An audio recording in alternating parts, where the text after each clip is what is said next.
स्वागत है आपको एक बार फिर से मेरे YouTube चैनल पर। तो आज क्लास 12 के भौतिक विज्ञान अभ्यास 5 में आज हम लोग पढ़ेंगे NCERT अभ्यास हल। तो अभ्यास वाले प्रश्नों को हल करके आज बताया जाएगा और एक एक प्रश्न को अच्छे से आपको समझाया जाएगा, जिसे आप सभी विद्यार्थी अच्छे से इस प्रश्न को अपने कॉपी में नोट करते चलिएगा। जहां भी आपको समझ में नहीं आएगा वहां तुरंत आप सभी विद्यार्थी कमेंट कर सकते हैं। तो लिखा गया है, पहला जो क्वेश्चन है, भू चुंबक तत्व संबंधी निम्नलिखित प्रश्नों के उत्तर दीजिए। पहला जो प्रश्न दिया गया है, अब ए प्रश्न को हल करेंगे। तो प्रश्न नंबर ए क्या है? तो पहला जो क्वेश्चन ए है, एक सदिश को पूर्ण रूप से व्यक्त करने के लिए 3 राशियों की आवश्यकता होती है। मतलब एक सदिश को जो है पूर्ण रूप से, मतलब पूरे रूप से जो है व्यक्त करने के लिए 3 राशियों की क्या होती हैं? आवश्यकता होती हैं।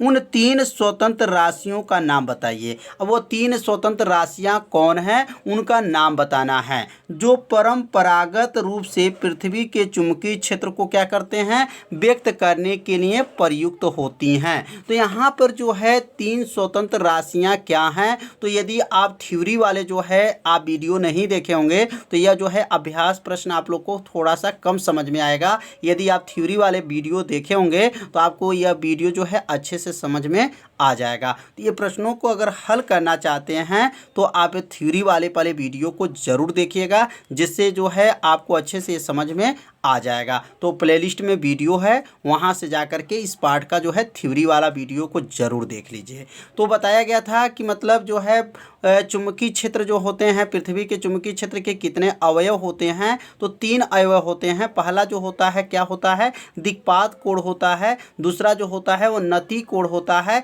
या नयन कोण होता है। नति कोण का दूसरा नाम क्या होता है? नयन कोण होता है। और पृथ्वी के चुंबकीय क्षेत्र का जो है क्षैतिज घटक होता है। तो थ्योरी में बताया गया था कि भू चुंबक तत्व के 3 अवयव होते हैं। तो यहाँ पर भी पृथ्वी के चुंबकीय क्षेत्र को व्यक्त करने के लिए प्रयुक्त होती है। तो 3 अवयव कौन कौन है? तो यहाँ उत्तर लिख लेंगे कि पृथ्वी के चुंबकीय क्षेत्र को व्यक्त करने के लिए 3 राशियां निम्न हैं। पृथ्वी के जो चुंबकीय क्षेत्र को व्यक्त करने के लिए कितनी राशियां हैं? 3 राशियां हैं। और तीनों राशियां का नाम क्या है? तो पहला राशि का नाम है दिक्पात कोण है। क्या नाम है? दिक्पात कोण है। दूसरा का नाम है नति कोण अथवा नयन कोण। यहाँ नयन लिख लीजिएगा, नयन कोण। क्या है? नयन कोण, नति कोण या नयन कोण।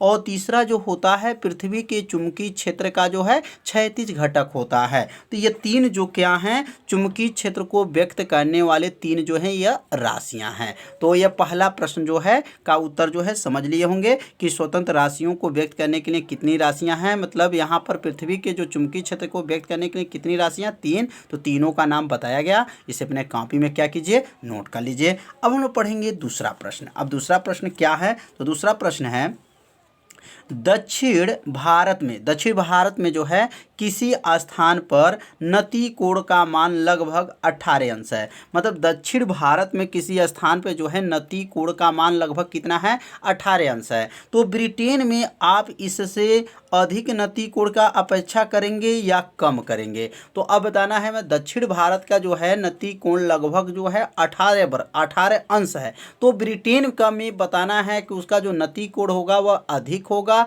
कि कम होगा। तो यहाँ लिखेंगे, इसका उत्तर होगा जी हाँ, मतलब अधिक होगा। क्या लिखेंगे? जी हाँ, चूंकि ब्रिटेन जो है दक्षिण भारत के तुलना में पृथ्वी के उत्तरी ध्रुव से अधिक समीप है। मतलब जो है दक्षिण भारत के अगर तुलना में देखा जाए तो जो क्या है, मतलब पृथ्वी से क्या है? उत्तरी ध्रुव से क्या है? अधिक समीप है। कौन? ब्रिटेन। तो ब्रिटेन लिख लेंगे, ब्रिटेन दक्षिण भारत के तुलना में पृथ्वी के उत्तरी ध्रुव से अधिक समीप है, इसलिए यहाँ नति कोण क्या होता है? नति कोण अधिक होगा।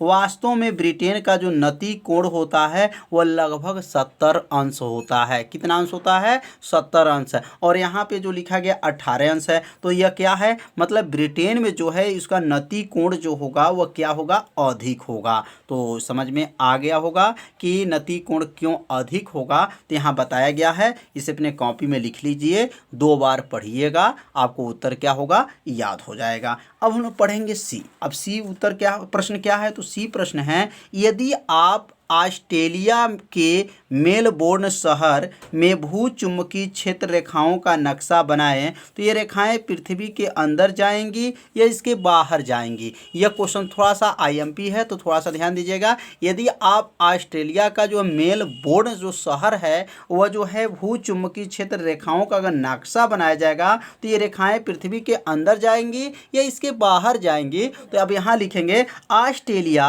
पृथ्वी के दक्षिणी गोलार्ध में स्थित है। ऑस्ट्रेलिया कहाँ पे स्थित है? तो पृथ्वी के दक्षिणी गोलार्ध में स्थित है। चूंकि पृथ्वी के दक्षिण ध्रुव से चुंबकीय क्षेत्र रेखाएं बाहर निकलती हैं। ध्यान दीजिए, ऑस्ट्रेलिया जो कहाँ होती हैं? पृथ्वी के दक्षिणी गोलार्ध में स्थित होती हैं। चूंकि क्या है, पृथ्वी के दक्षिण ध्रुव से ही चुंबकीय क्षेत्र रेखाएं क्या होती हैं? बाहर निकलती हैं। अतः यह पृथ्वी से बाहर निकलती क्या होंगी? प्रतीत होंगी। मतलब ये जो रेखाएं हैं वह पृथ्वी से क्या होंगी? बाहर निकलती प्रतीत होंगी। क्यों होंगी? तो क्या बताया गया कि ऑस्ट्रेलिया जो होता है वह पृथ्वी के दक्षिणी गोलार्ध में स्थित है। किस गोलार्ध में? दक्षिणी गोलार्ध में। चूंकि पृथ्वी के दक्षिणी ध्रुव से चुंबकीय क्षेत्र रेखाएं क्या होती हैं? बाहर निकलती हैं। अतः यह पृथ्वी से बाहर निकलती क्या होंगी? प्रतीत होंगी। तो इस उत्तर को अपने कॉपी में क्या कीजिए? नोट कर लीजिए। अब हम लोग पढ़ेंगे प्रश्न नंबर इसका डी।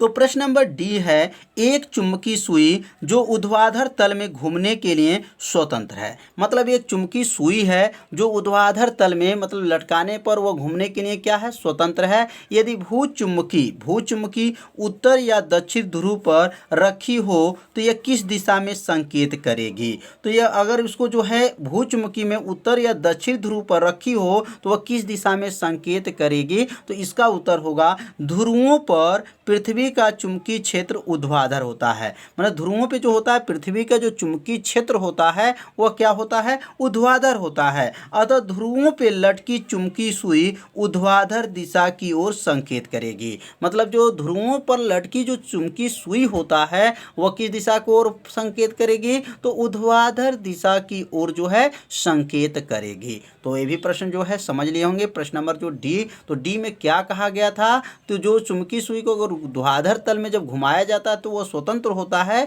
लेकिन भूचुंबकीय तत्व उत्तर या दक्षिण ध्रुव में रखा जाएगा तो किस दिशा में संकेत करेगी? तो किस दिशा में संकेत करेगी? ऊर्ध्वाधर दिशा की ओर संकेत करेगी। तो इस उत्तर को अपने कॉपी में क्या कीजिए? नोट कर लीजिए। अब अगला हम लोग पढ़ेंगे, यह माना जाता है, ध्यान दीजिएगा, यह माना जाता है पृथ्वी का चुंबकीय क्षेत्र लगभग एक चुंबकीय द्विध्रुव क्षेत्र जैसा है। मतलब यह माना गया है कि जो पृथ्वी का जो चुंबकीय क्षेत्र है वह लगभग एक चुंबकीय द्विध्रुव के क्षेत्र जैसा है जो पृथ्वी के केंद्र पर रखा है और जिसका द्विध्रुव आघूर्ण कितना है? 8 × 10⁻22 जूल। यहाँ लिखेंगे जूल, टेस्ला इनवर्स है। कोई आपका ढंग सुझाइए जिससे इस संख्या का परिमाण की कोटि जांची जा सके। तो इसका कहना यह है कि मतलब माना गया है कि पृथ्वी जो है चुंबकीय क्षेत्र के लगभग एक चुंबकीय द्विध्रुव जैसा है जो पृथ्वी के केंद्र पे क्या है? रखा है। और इसमें जो है द्विध्रुव आघूर्ण कितना है? 8 × 10⁻22 जूल जो है टेस्ला इनवर्स है। तो आपको कोई ढंग बताना है जिसका इसकी परिमाण को क्या किया जाए? जांचा जाए। तो इसका परिमाण जांचने के लिए क्या करेंगे? यदि हम मान लें पृथ्वी के केंद्र पर यम चुंबकीय आघूर्ण का चुंबकीय द्विध्रुव रखा है, मतलब मान लेते हैं कि पृथ्वी का जो केंद्र है और उस केंद्र पे जो है यम चुंबकीय आघूर्ण का जो है चुंबकीय द्विध्रुव रखा है, तो पृथ्वी के लिखेंगे पृथ्वी चुंबकीय नीरज, क्या कहेंगे? चुंबकीय नीरज पर स्थित बिंदुओं के इस द्विध्रुव के केंद्र से दूरी पृथ्वी के त्रिज्या के क्या हो जाती हैं? बराबर हो जाती हैं। तो अभ्यास जो थ्योरी चल रहा था उसमें भी ये बताया गया था चुंबकीय नीरज क्या होते हैं, चुंबकीय द्विध्रुव क्या होते हैं। यदि उस भाग का वीडियो नहीं देखे होंगे तो प्लेलिस्ट में वीडियो है, वहाँ से उस भाग का वीडियो को आप सभी विद्यार्थी जरूर देखिए। अगर वो वीडियो देख लेंगे तो यह जो अभ्यास बताया जाएगा आपको अच्छे से समझ में आ जाएगा। तो थोड़ा सा जो है आपको अच्छे से समझ में नहीं आ रहा होगा। क्यों नहीं आ रहा होगा? क्योंकि आप लोग थ्योरी अगर नहीं पढ़े होंगे तो आपको अच्छे से समझ में नहीं आएगा, और थ्योरी वाले अगर वीडियो देखे होंगे तो आपको अच्छे से समझ में आ रहा होगा। तो उम्मीद करते हैं कि आप सभी विद्यार्थी समझ रहे होंगे। नहीं समझ में आ रहा होगा तो ज़रूर कमेंट कीजिएगा कि हमें समझ में नहीं आ रहा है। तो अब अगला जो लिखेंगे 7वां जो है क्या है, लिखा गया है भूगर्भ शास्त्री का मानना है कि मुख्य जो है उत्तरी और दक्षिणी, यानी यस का मतलब उत्तरी और यस का मतलब साउथ जो है दक्षिणी इसको कहा जाएगा। चुंबकीय ध्रुवों के अतिरिक्त पृथ्वी की सतह पर कई अन्य स्थानीय ध्रुव भी है जो विभिन्न दिशाओं को विन्यस्त है, ऐसा होना कैसे संभव है। मतलब जो है इनका कहना है कि जो भूगर्भ शास्त्री हैं उनका कहना है कि जो यन और यस मतलब नॉर्थ और साउथ जो चुंबकीय ध्रुव के अतिरिक्त भी जो है पृथ्वी की सतह पे कई अनस्थायी ध्रुव भी है। तो वह ध्रुव कैसे पता किया जाए, कैसे संभव होगा, तो इसका उत्तर जो है एक लाइन में लिख लेंगे कि ये चुंबकीय खनिज भंडारों के कारण संभव है। मतलब चुंबकीय जो खनिज है, चुंबकीय खनिज जो है होंगे भंडार जो रहेगा वहाँ से जो है इसका जो है ध्रुव का पता किया जा सकता है। तो इसका उत्तर एक ही लाइन में लिख सकते हैं, चुंबकीय खनिज भंडारों के कारण ही क्या है संभव है। तो उम्मीद करते हैं कि ये प्रश्न नंबर 1 में जो है आपको जो है 6 प्रश्न अच्छे से समझ में आ गया होगा। तो ये 6 प्रश्न को आप सभी विद्यार्थी अपने कॉपी में जरूर नोट कीजिएगा, 2 बार पढ़िएगा, आपको उत्तर क्या हो जाएगा, याद हो जाएगा। तो आज जो है इस वीडियो में जो है 1 से लेकर के जो है 1 का जो है 6 प्रश्न बताया गया। कल के वीडियो में जो है प्रश्न नंबर 2 से लेकर के आगे के सभी प्रश्नों को हल करके बताया जाएगा। तो यदि आप मेरे चैनल पर पहली बार आए होंगे तो चैनल को सब्सक्राइब और घंटी दबाना मत भूलिएगा, क्योंकि यह लाइव क्लास आपके लिए ही चलाया जा रहा है। तो मिलते हैं अब अगले भाग में, तब तक के लिए सभी विद्यार्थियों को नमस्कार।